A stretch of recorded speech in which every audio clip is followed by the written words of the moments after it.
वट सावित्री कब है? 6 जून या 7 जून? वट सावित्री पूजा कब है? वट सावित्री पूजा कैसे करें? वट सावित्री शुभ मुहूर्त पूजा विधि। वट सावित्री के दिन क्या करें क्या ना करें? वट सावित्री व्रत कथा इत्यादि के बारे में आज के इस वीडियो में हम आपको जानकारी देने वाले हैं, तो वीडियो में आंसर तक बने रहेगा और कमेंट बॉक्स में लिखें जय श्री हरि विष्णु। वट सावित्री व्रत, जिसे सावित्री अमावस्या या वट पूर्णिमा के नाम से भी जाना जाता है, 6 जून 2024 को रविवार के दिन मनाया जाएगा।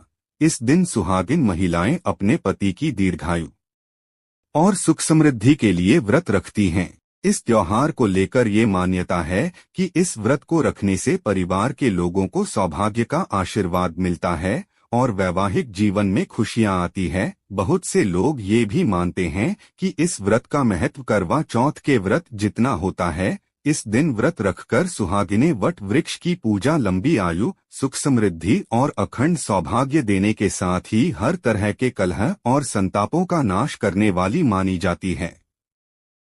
वट सावित्री का व्रत हर साल ज्येष्ठ माह की अमावस्या तिथि के दिन रखा जाता है। मान्यता है कि इस व्रत को रखने से पति की आयु लंबी होती है और दाम्पत्य जीवन में मधुरता बनी रहती है। वट सावित्री व्रत के दिन बरगद के पेड़ की पूजा का विधान है। इस दिन सुहागिन महिलाएं 16 श्रृंगार कर निर्जला उपवास रखकर विधिपूर्वक वट यानी बरगद की पूजा करती हैं। तो आइए जानते हैं कि इस साल वट सावित्री का व्रत किस दिन रखा जाएगा और पूजा के लिए शुभ मुहूर्त क्या रहेगा। साथ ही जानेंगे इस व्रत के महत्व के बारे में। वट सावित्री के दिन बरगद पेड़ की पूजा का महत्व। धार्मिक मान्यताओं के मुताबिक यमराज ने माता सावित्री के पति सत्यवान के प्राणों को वट वृक्ष के नीचे ही लौटाया था और उन्हें 100 पुत्रों का वरदान दिया था। कहते हैं उसी समय से वट सावित्री व्रत और वट वृक्ष की पूजा की परंपरा शुरू हुई। मान्यता है कि वट सावित्री व्रत के दिन बरगद पेड़ की पूजा करने से यमराज देवता के साथ त्रिदेवों की भी कृपा प्राप्त होती है। वट सावित्री व्रत पूजा मुहूर्त। वट सावित्री व्रत ज्येष्ठ मास की अमावस्या पर रखा जाता है। पंचांग के अनुसार अमावस्या तिथि की शुरुआत 5 जून की शाम को 5:54 पर हो रही है। इसका समापन 6 जून 2024 शाम 6:07 पर होगा। उद्या तिथि को देखते हुए इस साल वट सावित्री व्रत 6 जून को रखा जाएगा। वहीं इस दिन पूजा के लिए शुभ मुहूर्त प्रातः 11:52 से दोपहर 12:48 पर होगा। वट सावित्री व्रत की पूजा विधि। वट सावित्री व्रत में इन बातों का रखें ध्यान। इस दिन महिलाएं प्रातः जल्दी उठकर स्नानादि करके लाल या पीले रंग के वस्त्र धारण करें, फिर श्रृंगार करके तैयार हो जाएं। साथ ही सभी पूजन सामग्री को एक स्थान पर एकत्रित कर लें और थाली सजा लें। किसी वट वृक्ष के नीचे सावित्री और सत्यवान की प्रतिमा स्थापित करें। फिर बरगद के वृक्ष की जड़ में जल अर्पित करें और पुष्प, अक्षत, फूल, भीगा चना, गुड़ व मिठाई चढ़ाएं। वट के वृक्ष पर सूत लपेटते हुए 7 बार परिक्रमा करें और अंत में प्रणाम करके परिक्रमा पूर्ण करें। अब हाथ में चने लेकर वट सावित्री की कथा पढ़े या सुने।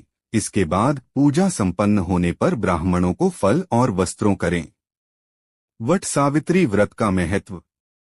वट सावित्री व्रत के दिन सुहागिन महिलाएं सुबह उठकर स्नान आदि करके 16 श्रृंगार करती हैं और व्रत का संकल्प लेती हैं। मान्यता है कि वट सावित्री व्रत के दिन विधिवत पूजन करने से महिलाओं अखंड सौभाग्य का वरदान प्राप्त होता है। पूजा का सामान तैयार करके बरगद के पेड़ के नीचे बैठकर पूजा करती हैं और कथा सुनती हैं। पति की लंबी उम्र और सुखी वैवाहिक जीवन के लिए वट सावित्री व्रत पर करें ये खास उपाय। पति की लंबी उम्र, तरक्की व सफलता के लिए हर सुहागिन महिला पूजा पाठ करती है। माना जाता है कि वट वृक्ष की पूजा करने से पति की लंबी आयु और जीवन में सुख समृद्धि बनी रहती है। धार्मिक मान्यताओं के अनुसार इसमें ब्रह्मा, विष्णु और महेश तीनों देवों का वास होता है। इसलिए व्रत रखने वाली महिलाओं को तीनों देवताओं का आशीर्वाद प्राप्त होता है। मुख्य रूप से इस पर्व को उत्तर प्रदेश, झारखंड, बिहार के अलावा मध्य प्रदेश में मनाया जाता है। इस दौरान कुछ उपायों को करने से सौभाग्यवती भव का आशीर्वाद मिलता है। ऐसे में आइए इन उपायों के बारे में जान लेते हैं। वट सावित्री वाले दिन बरगद के पेड़ में दूध अर्पित करना शुभ होता है। माना जाता है कि इससे ग्रह दोष दूर होने लगते हैं। साथ ही बरगद के पेड़ की 11 बार परिक्रमा लगाने के बाद गाय, कुत्ते और कौवे को भोजन कराना चाहिए। इससे कुंडली में ग्रहों की स्थिति मजबूत होती है। यदि आपके वैवाहिक जीवन में परेशानियां चल रही हैं, तो इस दिन बरगद के पेड़ की पत्ती के साथ 21 परिक्रमा लगानी चाहिए। इसके अलावा बरगद के पेड़ के नीचे घी का दीपक जलाएं। इस दीपक से काजल बना लें। बाद में इस काजल को बरगद के पत्ते में लपेटकर अलमारी में रख दें। हर व्यक्ति जीवन में सुख समृद्धि चाहता है। ऐसे में आप वट सावित्री के दिन पीपल के पेड़ पर मीठा दूध चढ़ाएं। इसके बाद पीपल के वृक्ष की परिक्रमा करते हुए शनि मंत्र शन शनैश्चराय नमः का जाप करना चाहिए। इससे शनिदेव की कृपा आपके ऊपर बनी रहेगी। यदि आपके परिवार में हमेशा झगड़ा बना रहता है, तो प्रतिदिन बरगद के पेड़ के नीचे घी का दीपक जलाना चाहिए। इस दौरान भगवान विष्णु की पूजा जरूर करें। इससे पारिवारिक झगड़े खत्म होते हैं। वट सावित्री वाले दिन आप धन की देवी मां लक्ष्मी को 11 कौड़ियां अर्पित करें। साथ ही इन पर हल्दी से तिलक लगाएं। अगले दिन इन कौड़ियों को लाल कपड़े में बांधकर धन के स्थान या तिजोरी में रख दें। माना जाता है कि ऐसा करने से आर्थिक तंगी दूर होती है। इस दिन महिलाएं पति के साथ व्रत रखें। दोनों साथ में चंद्रदेव को दूध से अर्घ्य दें। माना जाता है कि ऐसा करने से जीवन में आ रही समस्याओं का निवारण होता है। वट सावित्री व्रत कथा। विवाहित महिलाओं के बीच अत्यधिक प्रचलित ज्येष्ठ कृष्ण अमावस्या के दिन आने वाले सावित्री व्रत की कथा निम्न प्रकार से है। भद्र देश के एक राजा थे, जिनका नाम अश्वपति था। भद्र देश के राजा अश्वपति के कोई संतान न थी। उन्होंने संतान की प्राप्ति के लिए मंत्रोच्चारण के साथ प्रतिदिन 1 लाख आहुतियां दी। 18 वर्षों तक यह क्रम जारी रहा। इसके बाद सावित्री देवी ने प्रकट होकर वर दिया कि राजन, तुझे एक तेजस्वी कन्या पैदा होगी। सावित्री देवी की कृपा से जन्म लेने के कारण से कन्या का नाम सावित्री रखा गया। कन्या बड़ी होकर बेहद रूपवान हुई। योग्य वर न मिलने की वजह से सावित्री के पिता दुखी थे। उन्होंने कन्या को स्वयं वर तलाशने भेजा। सावित्री तपोवन में भटकने लगी। वहां साल्व देश के राजा द्युमत्सेन रहते थे, क्योंकि उनका राज्य किसी ने छीन लिया था। उनके पुत्र सत्यवान को देखकर सावित्री ने पति के रूप में उनका वरण किया। ऋषिराज नारद को जब यह बात पता चली तो वह राजा अश्वपति के पास पहुंचे और कहा कि हे राजन, यह क्या कर रहे हैं आप? सत्यवान गुणवान है, धर्मात्मा है और बलवान भी हैं, पर उसकी आयु बहुत छोटी है। वह अल्पायु है। 1 वर्ष के बाद ही उसकी मृत्यु हो जाएगी।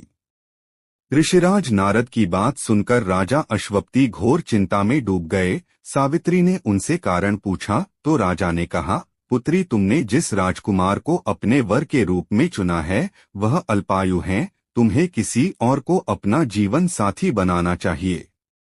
इस पर सावित्री ने कहा कि पिताजी, आर्य कन्याएं अपने पति का 1 बार ही वरण करती हैं। राजा 1 बार ही आज्ञा देता है और पंडित 1 बार ही प्रतिज्ञा करते हैं और कन्यादान भी 1 ही बार किया जाता है।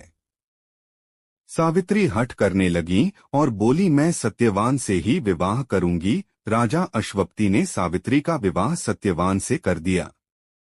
सावित्री अपने ससुराल पहुंचते ही सास-ससुर की सेवा करने लगी। समय बीतता चला गया। नारद मुनि ने सावित्री को पहले ही सत्यवान की मृत्यु के दिन के बारे में बता दिया था। वह दिन जैसे जैसे करीब आने लगा, सावित्री अधीर होने लगी। उन्होंने 3 दिन पहले से ही उपवास शुरू कर दिया। नारद मुनि द्वारा कथित निश्चित तिथि पर पितरों का पूजन किया।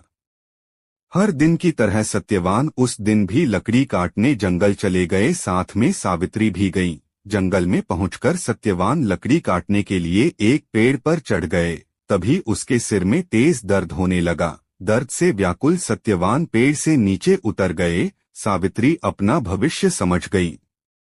सत्यवान के सिर को गोद में रखकर सावित्री सत्यवान का सिर सहलाने लगी। तभी वहां यमराज आते दिखे। यमराज अपने साथ सत्यवान को ले जाने लगे। सावित्री भी उनके पीछे पीछे चल पड़ी।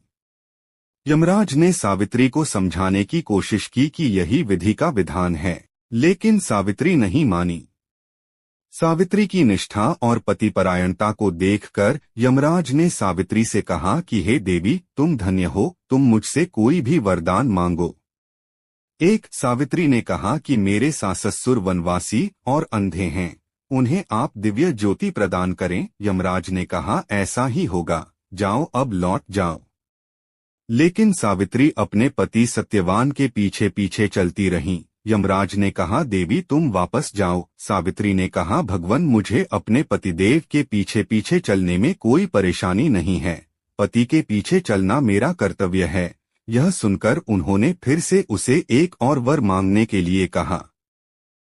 सावित्री बोली, हमारे ससुर का राज्य छिन गया है, उसे पुनः वापस दिला दें। यमराज ने सावित्री को यह वरदान भी दे दिया और कहा, अब तुम लौट जाओ। लेकिन सावित्री पीछे पीछे चलती रहीं। यमराज ने सावित्री को तीसरा वरदान मांगने को कहा। 3 इस पर सावित्री ने 100 संतानों और सौभाग्य का वरदान मांगा। यमराज ने इसका वरदान भी सावित्री को दे दिया। सावित्री ने यमराज से कहा कि प्रभु, मैं एक पतिव्रता पत्नी हूँ और आपने मुझे पुत्रवती होने का आशीर्वाद दिया है। यह सुनकर यमराज को सत्यवान के प्राण छोड़ने पड़े। यमराज अंतर्ध्यान हो गए और सावित्री उसी वट वृक्ष के पास आ गई जहां उसके पति का मृत शरीर पड़ा था। सत्यवान जीवंत हो गया और दोनों खुशी खुशी अपने राज्य की ओर चल पड़े। दोनों जब घर पहुंचे तो देखा कि माता पिता को दिव्य ज्योति प्राप्त हो गई है। इस प्रकार सावित्री सत्यवान चिरकाल तक राज्य सुख भोगते रहे। 8 पतिव्रता सावित्री के अनुरूप ही प्रथम अपने सास-ससुर का उचित पूजन करने के साथ ही अन्य विधियों को प्रारंभ करें। वट सावित्री व्रत करने और इस कथा को सुनने से उपवासक के वैवाहिक जीवन या जीवन साथी की आयु पर किसी प्रकार का कोई संकट आया भी हो तो वो टल जाता है।